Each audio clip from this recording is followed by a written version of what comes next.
Welcome to Fintech Daydreaming, the podcast that dives into the world of banking technologies and the ever-changing landscape of fintech companies.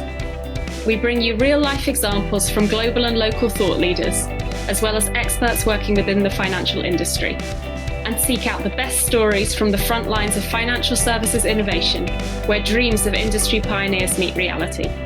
Hosted by Krogdahl and Ville Sointu. This is Fintech Daydreaming. Hello and welcome to another episode of Fintech Daydreaming, your favorite Nordic fintech podcast, coming to you live here from Zoom this time around. And of course, my name is Ville Sointu and I'm joined by Paul, my good friend and co-host. How are you, Paul?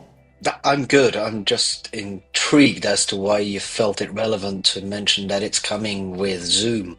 We record with Zoom every single time, so I think you went off at a bit of a tangent there, but it's perfectly okay. On the other side of the day, I have just picked up my new glasses. Those of you that are observant, you might see that I've got new glasses. And they are very focal, multifocal. I'm not quite sure what they're called these days, but they are creating a headache for me. So I was told that within a couple of days I'll get used to these, but at the moment it's like having extra set of eyes that are out of focus half the time. But I take them off, I'm out of focus as well, so I'm sure I'll get used to it and hopefully I'll feel better about it, but at the moment I'm almost getting seasick with them. Yeah, I guess the reason why I mentioned that we're doing this remotely is because every now and then we do a live episode and we will keep you waiting for that, of course. Or it might have already been aired once this airs. But again, we'll see. Surprises all around. And by the way, I will also be getting new glasses fairly soon. So again, our viewers can be entertained with new eyewear very soon from both directions here. But we digress because we of course have a guest with us as always, and this is the most important part of the programming here. And today we have no one else except, of course, the person that we have been waiting for a long time to have as a guest. And that is Sampsa, the CEO of Alisa Bank. So Sampsa, how are you today? I'm great. I'm still with the old glasses, but don't worry.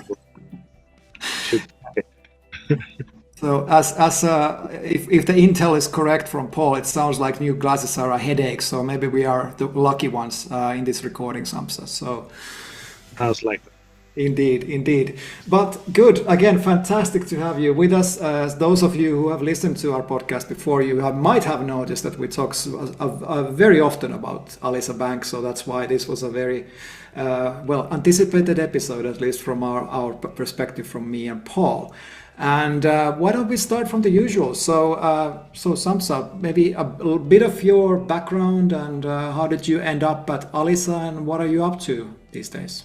Yeah, my background is, I would say, all too many years in banking, 30 plus, and different things leading to another and then another. And the last almost 10 years has been around SME banking, around fintechs, developing new services, also investing into sort of selected newcomers in this area. One of them has been Pura Finance, and when that company merged with Alisa Bank, and they invited me to become a board member, then how could I resist? So obviously it was too tempting not to be part of it. And now I all of a sudden have found myself as a CEO of the company, and I really have enjoyed the first 4 months in this position. Yeah, fantastic. Couldn't be happier than have you as a guest here today, and I'm sure our audience will agree. But we have a lot of questions to ask about Alisa and your journey and all the things that we've been discussing in the podcast before. But before we get to all of that fun stuff, we of course have to do the Fintech Daydreaming routine, which is the fintech-related joke. This time around, we have strong intel that this will be provided by Paul this time around. Paul, do you have a joke? Strong intel that I'm scratching around trying to find a joke at the last minute so that we can have something of badness and goodness to share at the same time. But yes, I have something here. Let me have a look. Again, readjusting for my new glasses. Why did the crypto investor buy an Italian car? It's usually something about Lambos, right? But also an Italian car. But I believe this might not be it. So yeah, please tell us. Yeah, no, because after the crash, at least Fiat still had some value. That is actually a very educational joke. Well, back to your Lambo, doesn't Fiat these days own Ferrari? Yeah. So, I mean, they definitely had a lot of value then, didn't they? Indeed. But I think I prefer the Fiat as a brand because it also has a funny meaning in the financial industry. But we digress. We thank you for that joke, Paul. The audience, I'm sure, is very happy to hear that we are keeping our streak alive of having bad jokes in the podcast. All right, so with that out of the way, let's get into the meat of the episode, so to say, which is, of course, to talk about Alisa Bank and your work there, Sampsa. So why don't we start with explaining to people who might not be familiar with Alisa Bank from before. So what is Alisa Bank? What are you doing? And how did you, as a bank, end up where you are today in the current marketplace? Well, Alisa has an actually interesting, even if not that long, a story behind it. And we're all started, I think it was Fellow Finance, truly a fintech and run by people who had a lot of skills in developing own tech, and also had a lot of I would say vision in terms of developing the tech in cloud as a cloud-based solution. And a lot of our existing tech actually comes from the Fellow Finance era, and then also a lot of our best developers, they actually come from that area as well. So we have quite a, I would say, history we are very proud of as a bank. But then also we needed some governance, and the governance pretty much came from every bank. So pretty much two very different entities merged, and they formed Alisa Bank, and now they might have been missing a truly kick-ass global product, which then came along with Pura Finance, who had developed an in-house invoice financing platform second to none. And these three companies, they are now forming Alisa Bank. We are the only cloud-native bank in Finland. We are somewhere in being a fintech or a bank. We have a full banking license in Finland, now in Sweden, most likely somewhere else near term as well. So we are somewhat special. We are quite proud of our roots, and also quite proud of our I would say digital accomplishments, and that's kind of what we are. So does that mean that you see yourselves more as a fintech technology company with a banking license, or do you see yourself as a bank with strong technology roots? I would say it's somewhere in between. We are definitely a hybrid in terms of having the full banking license, but then also having a lot of technical capabilities. But then beyond that, we actually have the best partners, and that's what we are very proud of. Interesting. So the bank is kind of a conglomerate of these three different companies coming together to form Alisa Bank, and now you have a full banking license, as you mentioned. But how big are you? So which countries are you serving today, and what is your main customer set? What are the main customer segments? We used to be in 5 different countries, and then Poland and Germany were included, and technically we are still there, but officially and formally we are pretty much in Finland and Sweden, and those are the focus markets at the moment. And we are serving private individuals, both as deposit customers, but then also as people who are kind of using our consumer lending capabilities as a service. But then increasingly, our focus is on SMEs, their financing needs, their daily banking needs, more on the financing needs perhaps than on payments. In payments area, we are partnering with mainly accounting software and service people who run that area better than we would do.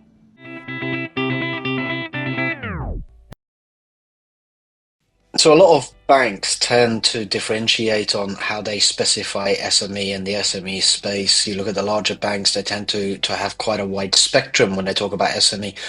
From your perspective, if your future is focused predominantly on the SME market going forwards, what scale of organizations are you looking at? I think that is a very good question, and in honest version, we are trying out one or two different versions of that. Where we seem to be most successful is I would say tier one accounting software platforms who also have a lot of capabilities in daily banking area. So they have a lot of things in place. They have typically very strong modern tech, and also a lot of own development capacity in house. So that seems to be the area where we have the best traction. We are also building services together with other banks, since we may end up becoming and being a partner for banks and accounting software providers, also other people with strong enough tech capabilities. But the best traction is at the moment in these people who have cross-border capabilities in accounting and payment services. And now, anybody listening who have listened to previous episodes where we talk about Alisa, you can start to understand why this is so interesting. Our favorite topics here in the podcast seem to be cloud native digital banks focusing specifically on the SME segment. So this kind of ticks all the boxes for interesting stuff to talk about. And definitely in context of the Nordic countries, we don't have too many players in this space, especially not companies with full banking license like you do. So again, it's good to get this out of the way. But I still want to go back a little bit to the journey that led you to this point. So as far as I've understood, you are a publicly listed company today with a full banking license. But before that, of course, you were 3 different companies and then merged into Alisa Bank. But how has the journey been so far beyond those obvious milestones? I mean, what were the major challenges that you may have encountered during this time? And what are your kind of key successes beyond, of course, being where you are today? But challenges and successes, I guess, what we're looking for here. Yeah, I would say to get the license to the status where we are now wasn't an easy journey, and it perhaps should not be an easy journey for anyone, but it wasn't for us. That is one thing. And then also we have tried quite a few product versions and product areas as a bank, and some of them have been successful, but then also some of them have not been so successful. So and also the sort of world in terms of how the economy has changed quite a bit during the past 7 or 8 years. So there's been a lot of different things, a lot of successes in terms of product launches and also technical capabilities. A lot of also, I would say, less successful activities in, for example, consumer lending space. So I don't know. I think we know how to make mistakes. We also know how to make a very, very strong tech, and how to make successes scalable whenever they arrive, but also know how to make failures. So I think we have done quite a bit in both fields so far. That's actually a very strong value proposition for any bank. The ability to be humble, make mistakes, recognize those mistakes and pivot on them is something that I see a lot of very large incumbent banks not being very good at doing. So that's fantastically good. You sort of sit in the same space as the Revoluts of this world, and they're starting to move into Finland as well. You say that you're covering off retail banking to a small degree. What are the offerings and capabilities today that you're offering to retail customers or individuals out on the streets in the countries where you are based? Mainly it's around accounts, savings accounts, daily banking accounts, and then credit cards. That's what we are doing with Visa and our dear partner Enfuse. So that is something where things are, I would say, as any bank would have it, so very strong, stable, and reliable. Then we also have consumer lending products like typical term loans, and then consumer lending based on cards. So pretty basic offerings there. We are not so much focusing on building them because we don't see as much profitability there as we see in SME banking. But still, it is something we are offering and we are selling and something where we have, I would say, quite strong technical capabilities to run those products.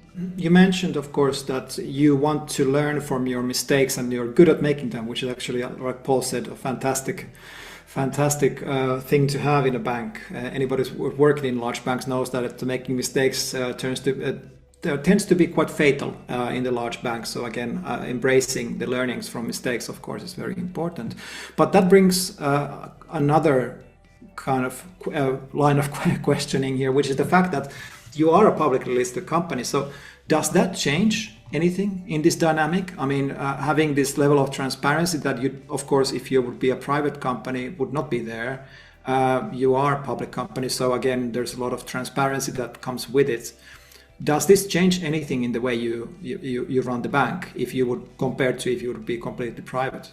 I would say it most likely does a bit, and it makes us slightly more focused also on short-term profitability and also more kind of a stable returns when it comes to the short-term profitability. If we would be a purely private equity-driven company, we would most likely have a touch more focus on just scaling and growing, and not so much focus on the daily profitability as we have a, I would say, somewhat balanced approach in that at the moment. So we have the focus in daily profitability, even if the main profitability is in gaining banking as a service connections and partners, and therefore end customers through that process. And it's sometimes a bit slower transition from customers truly starting to use the partner services than you would do in a direct one-to-one relation. So you just put a keyword in there that also is triggering a lot of follow-up conversation, which is banking as a service. But before we dive deeper into that, maybe this question then will lead into that, is that how do you actually differentiate from the traditional banks? We all know that especially the Finnish banking sector, especially on retail side, maybe not so much on SME, is very established. So people tend to be fairly happy or unhappy with their banks, but it is what it is. Alisa coming in as a digital banking proposition into this, fairly established space. What are the key messages on how you differentiate for different customer segments for retail and SME? Is that banking as a service? Is that part of the story? And how would you formulate this? It definitely is part of the story, but how kind of the differentiation truly works is perhaps more making things easy to access, both in terms of for the end users, but then also for our partners. We need to make our tech such that pretty much everybody can onboard themselves, at least technically, quite easily into our offering. And that goes for our partners, but then also it goes for the end users. And that is, I would say, perhaps, or has always been the primary motivation of both Fellow Finance, but then also Alisa Bank. After that, the Puro Finance as well. So that is perhaps the Northern Light. Then we don't have branches. We don't have that many physical meetings with customers. We also aim at, or we actually have made all our products purely and only digitally accessible.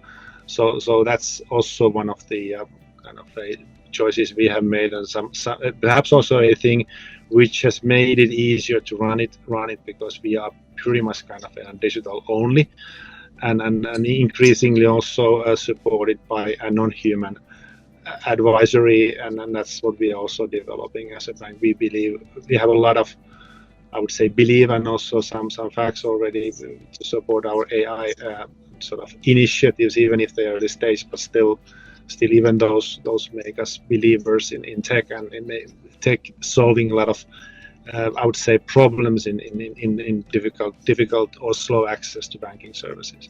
It's actually quite interesting with everything you just said. If you take a discussion with any of the incumbent banks, and actually Sampsa, I believe you used to work for an incumbent bank, they always have these arguments that we can't go truly digital. There is always going to be a position and a place where we do need a branch, or we do need to have the human contact. And so therefore, however much we look at becoming digital, we're never going to be truly digital. And along come the likes of Revolut and yourselves that are saying, well, actually, hold my beer, watch this. We are fully digital. We have no branches. We are taking this to the extreme. And on top of that, managing to bring out products at a rapid pace, and like you said, fail fast, pivot, and try something new. So with that in mind, I'm assuming that you believe that the model you've got is going to enable you to grow quite rapidly and take market share from the large incumbent banks. At least it does enable that. But then also, I think it's fair to say that I also have a respect towards these banks who are still serving those people who perhaps prefer branch as their front end, even if it's a small declining or decreasing amount of individuals. Still we have those people, and I think it's absolutely important that we still have those banks who also do that job, and it's something we should also understand and kind of a respect that at least we do. We just don't have those customers in our bank, and we believe longer term they will be fewer and fewer, and also the ones who are still thinking that but we always going to use this front end. It's for them it's just about having it as easy as it will be in the future. So then they also will find it more enjoyable and easy, and also much more understandable than the old school kind of a paper and branch. On that note, I mean, physical branches, physical meetings on one side, but the other side of this digital newcomer versus incumbent bank is this kind of maturity angle. So many times you hear this argument that, well, you as a company, when you are a very small company, you can do Alisa, you can do Holvi, you can do Revolut and whatever, but then as soon as you become a quote unquote real business, then you have to go and get one of the incumbent banks to be your bank. Do you see this challenge from your side? Is that real, or is it just a marketing speech from the incumbent banks? I would say at least we don't see issues for us being the way we are, and also serving at least somewhat larger customers.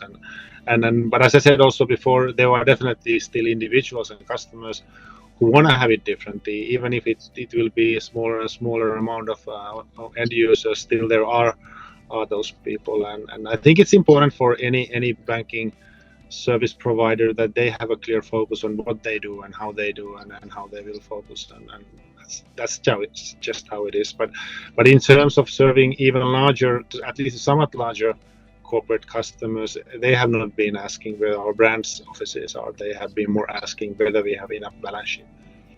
But Ville, you actually bring up a very interesting point there. Again, back to the incumbent banks and the SME market space.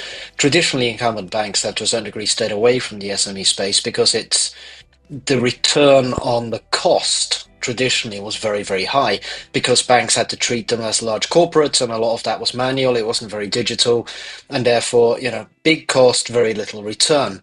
We're starting to move into, particularly like you're doing at Alisa Bank, a very, very digital driven banking capability, which is very healthy for the SME market space. But there's still high risk in SME. We're talking about very small companies, very small individuals. There might be anything from a one-man band plumber to a company of maybe just 100. How do you hedge that risk to still stay relevant moving forwards? Yeah, I think that is a fundamental question for any bank, and our answer is that we have invested a lot of different things into our data capabilities, whether it's just processing with our partners what is public, but then also how to have an access towards bank accounting software platforms, and how to have the right kind of access, and how to have the right kind of modeling in terms of defining the actual whether it's credit risk, whether it's more sort of compliance risk, and that is where we are investing a lot. And I would say, at least as we speak now, it is the defining factor, whether you can manage, whether you understand first of all how those risks are, whether you have access to data, and whether you have the modeling capabilities in terms of understanding what actually underlying risks there are, how those also change, and that's where we have a huge focus at Alisa at the moment. And now we're heading into the space which has been a hot topic in this podcast for a long time, which is embedded finance. So, I mean, everything we read from Alisa and all the fantastic stories you've been doing in the embedded finance space is, of course, very interesting. But it's now finally the chance to hear the story from your side. So, How do you see embedded finance, and why do you see it as a big opportunity for the bank? Or is it just business as usual for you? It is not, anything is not business as usual yet, but I would say it is a big opportunity for two reasons. First of all, as a starting point, we don't have those customers. Typically, they are somebody else's customers. So we could onboard them the old way. It would take a lot of time and be quite expensive. And then as a result of that, we don't have their data either. So that also would take time and make it very fairly costly. And if we would do it the old way. But therefore, we have chosen to partner with those people who have the customers and who has the data. So then we can build our services differently from those two starting points. And then we need to be able to partner with these other companies so that they first of all trust us, and they see our tech as strong enough. They see our processes and our, I would say, risk management capabilities as strong enough, so they can trust us being also accessible to their customers. And all these things, when done right, will make the banking as a service or embedded finance model very profitable, very scalable, and quite fast growing actually for us. But it takes a lot of understanding on how the customers actually want to have the service and how the service should be built technically. But then also the people you have, they need to be such that they are nice to be partnered with. That is also, it's not only tech, it's also to some extent about people. There is another side to this discussion which comes up quite frequently these days when you read the news around embedded finance and banking as a service. And that's around who takes accountability, liability, and where the trust sits. Now, in your case, as you've already announced, you actually rely also on an ecosystem of partners. You've built a fantastic ecosystem around you. Once you start getting into this digital supply chain of partner with partner with partner, how do you manage that multi-provider level of accountability and risk? And who actually, at the end of the day, is the one that takes the accountability when, if I dare say it, shit hits the fan? It is a fundamental question, and also something we get the most answers in the beginning with any partnerships we are starting with. But one thing is to choose the right and often the best partners. So, for example, in our cards program, we basically have the two giants as our partners, real or potential. We don't think that it should be somebody a bit cheaper, a bit more sort of less, I would say, present in that space. Same thing goes for our integration partners. Same things goes for the cloud sort of hosting providers we are using. So we aim at using, at least for us, the best ones. And sometimes typically these entities are very big as compared to our scale and size. But that is at least one way to mitigate it. And also when it comes to number of partners in an area, rather have few stronger than many very kind of fragile and fragmented. So that is at least the way we see it. We try to be the partner with the best and the biggest in that space, and sometimes it works, sometimes it's a bit I would say more ambition still than reality.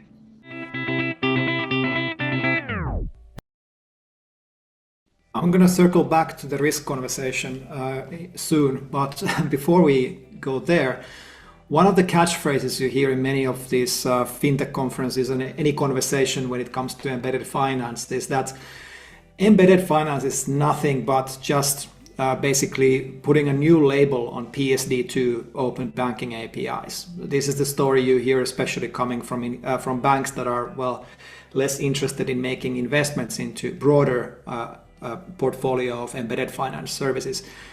Is it really so? I mean, from your perspective, if you just make an API and make it available for third parties, is that it? Or is there something more when it comes to embedded finance? For sure, we need to have those APIs as well. There's no question. But I would say if we only go with the APIs, then we might have some payment services working for us. But it's not really what we are aiming at.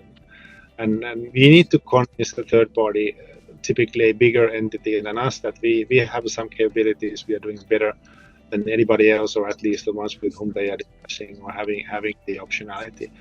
So that is the key, and it means that it actually calls for quite a few areas to be quite strong, reliable, technically also modern, and but I'm happy that there's this kind of thinking in the incumbent space, because the more there is this kind of thinking, the less there is true competition for us. Brilliant. Glad to hear we're thinking along the same lines. So the coming back to the risk question. So we've seen, especially in markets like the US, that went kind of full steam ahead into the banking as a service model for obvious reasons, due to the complexity of the regulation related to onboarding customers, for instance, in the US. So we had an explosion of banking as a service providers, and then fintechs basically building their offerings on top of these banking as a service platforms. This backfired, as they usually do when you're kind of moving into a space which is under-supervised and under-regulated. Then we saw major collapses in the banking as a service space in the US specifically. We haven't really seen these collapses happen in the more regulated markets, I would say, like the European Union. But the question to you, therefore, is that how do you see the risk picture in general? So, I mean, are you, for example, having customers, fintechs as customers, who then use your services and your risk management to resell, sell their own services? Do you have fintechs as customers? And if you do you see this as a risk? We don't have them that way, and also for us, the way to mitigate that risk is that these kind of key risk areas or control points we aim at running ourselves, and we also aim at being selective in terms of which products and which kind of customer segments we are running. So that is our answer to this challenge, obvious challenge as such. So we aim at being focused. We aim at being kind of I would say strong and also active in those areas where we understand that we have the capabilities, and also, as said before already, we are very, very selective in terms of with whom we partner, and therefore it's also banking as a service, not software as a service for us anymore. Good. Now, since we have now mentioned regulation, so we need to move into this space. I happen to know that some of our listeners are very much payment nerds like myself, and we love to talk about regulation and the challenges and opportunities related to upcoming regulation and other regulatory activities. So what's in the horizon for Alisa? What are the things that you are focusing on right now that are coming our way? And of course, the typical answers are around PSD3, PSR, FIDA maybe. But what's top of mind for you in this space? I would say we aim at taking a bit more pragmatic approach into the regulation, that we see what is coming, we aim at understanding it the best possible way, and then we aim at also delivering it the right way for us, and have a very open dialogue with the FSA. And also I'm actually, it would be so easy to complain about the regulator and regulation in our case, but we actually don't have so much to complain. So we are pretty happy with the way we are regulated. I think our regulator understands us the way they should understand us, and it's more something we need to adjust, and we need to be compliant. We need to understand what actually is asked from us instead of what is actually written in those regulatory papers. And in that area, I think we are doing better and better job. So our focus is more around tech and more around how technology is evolving, what kind of role the AI will take, and how the services will be offered going forward. So it is truly where our minds are the most, but at the same time we understand the way or we aim at least understanding the way the regulation goes, and being open with our capabilities and non-capabilities towards the regulator, and have a very open dialogue with them. But we don't see that much opportunities or threats coming from that space. It is treating us banks quite similarly, I would say, still, even if there are different opinions also. But my opinion is it's still fairly level playing field, and at least enough for us. And therefore our focus is on being compliant, fulfilling the regulation, but we don't really see that as a special threat or opportunity. More the tech is a threat for some or opportunity for others, and we plan to be in the latter camp. Sounds like the the strict regulatory environment of the European Union is something that you embrace, which is I very much agree to it. You hear a lot of criticism around the world that the European Union is regulating businesses to death. While that might be true in some instances, I actually think that the fundamental purpose of regulation, when done correctly, creates trust and stability, which is always the goal. There's going to be, of course, some overkill in some cases, as we have seen, but overall, I would rather have a regulated environment than non-regulated environment. Now, specifically on the payment regulation, and this is going to, I promise, the last question on the payment regulation. How do you see PSD3 and PSR? Is this something that's going to have be an opportunity for you moving forward? And beyond that, the financial data access regulation, if it comes into play, are these kind of opening up things more of something that you will do because you comply, or do you see it as do you see something there in the horizon that will change your position or strategy as a bank? I would say anything around open data is interesting and valuable for us, and that's where we have more our lenses than when it comes to executing payments differently or sort of overall executing payments. Our approach to payments services is more kind of through partners and with partners, so it's not so much something we develop ourselves.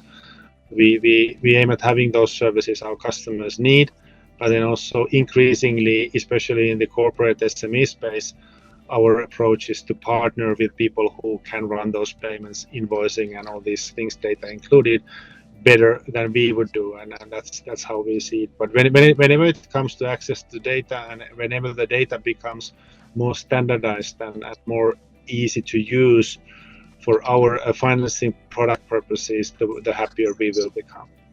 Listening to what you're saying and your focus both on this from a regulatory perspective, but also the growth of the ecosystem you're building around your bank, it sounds like you're taking a slightly different approach to how you will drive Alisa Bank forwards compared to some of the larger incumbent banks, where you're saying we will focus on what we're good at and find partners to do everything else. Whereas a lot of the large incumbent banks tend to say we want to be at least doing everything, if not try to be best at everything.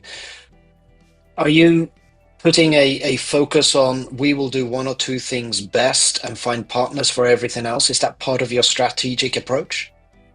You could have it along those lines. Is it exactly that way? Well, I think time will tell.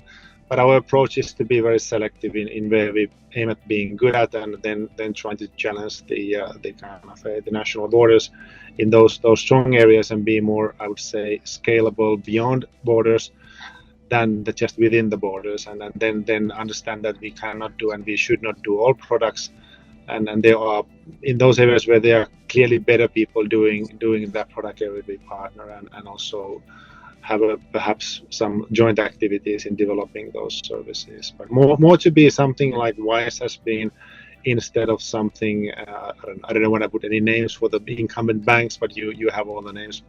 Also, you can perhaps use the names. So, yeah, but that's how we are different. Yes. All right. Starting to round up the conversation here, but before we do that, of course, we have to ask about the competitive landscape. We've kind of name drop already a few names here in terms of potential competition here in the Nordic and specifically the Finnish market.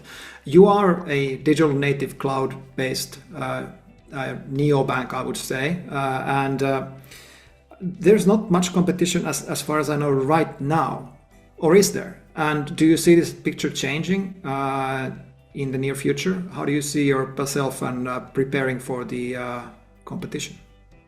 I would say there are, especially on the retail side, there are definitely competitors. Somebody we are very kind of much looking at as an example.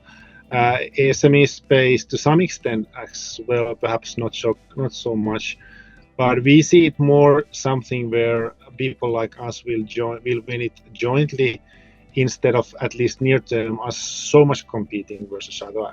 We both more believe that there will be a bigger change towards people like us and we will, like in UK where the neobanks are clearly winning the race, and we believe that same thing will happen also in continental Europe, and therefore for us the aim is to win from the old slow people instead of trying to kind of focus on somebody our sized in Denmark or Sweden or Norway, where you have a lot of good examples in terms of names.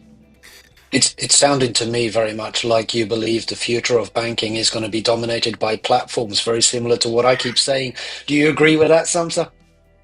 I kind of waited when that thing will pop up from your mouth, so not surprised. So obviously the answer is yes. All right. Yeah, we almost got through, Paul, without you saying that, but not all the way. Okay, anyway. I always have to find one way of getting in there, right? All right. But hey, so what's next for Alisa? I think I heard a sentence something there about Sweden and maybe new countries coming in. So what's up next? What are the kind of plans for world domination for Alisa Bank? Yeah, now we need to remember that we are a listed company. But what we have said is that we are looking at new markets, and Sweden is in making, and there we have a kind of activity live as we speak. So new markets, we've been investigating, also to some extent to expand our working capital management product offering, not to complete the new areas, but neighboring areas. That is also something we are evaluating and testing. But overall, it's just to be better as Alisa. That's where we strive at every day. So to be a bit better each day. That's our main goal. Great. So we're really looking forward to continuing to follow Alisa Bank's journey in our regular news updates, and of course welcoming you back anytime, Sampsa, when you have something to say about the journey that you're on so far and your new achievements in the future. Was there anything that we didn't talk about today that you did want to mention from your side, Sampsa, or even you, Paul? On my side, I think this was a very, very kind of compact and very much on the right things. Thank you. All right, Paul. Any final words? Yeah, from my perspective, you know this. I'm very excited about where Alisa has come from, where you're going, and where you're heading. I think it's fantastic to see someone pushing the agenda of embedded finance and banking as a service in Finland. It's been long overdue, and I'm very excited to see how this continues. So keep it up, keep pushing. And I can say that I am a small customer of your bank. I've gone through the onboarding process, and good stuff. Thank you. Excellent. And finally, Sampsa, where can people reach out to you or Alisa Bank to find out more? Obviously, we are welcoming all individuals, private or business, as our customers. So our website is there for that. We will be more visible also in social media, LinkedIn. Not promising TikTok yet, but obviously it is an ambition. But overall more visible in terms of digital channels, more visible through our website, and then also more visible through different partners. Excellent. And with that, we are at the end of this episode. Thank you so much, Sampsa. This has been a very anticipated episode, like we established many times already during this episode. So really happy to have this out here. And with that, we will, of course, thank you, our listeners, and also remind you that this podcast is being hosted by me and Paul. But also, of course, we couldn't do this without our help in the background. So edited by Femi. Thank you to our background team, of course, as well. But as usual, rate, like, review, leave a comment, be in touch if you have ideas for the podcast. Again, we are open. Our email box has plenty of space in it, last time I checked. So again, happy to be of service to you, dear listeners. This has been Fintech Daydreaming. This is Fintech Daydreaming.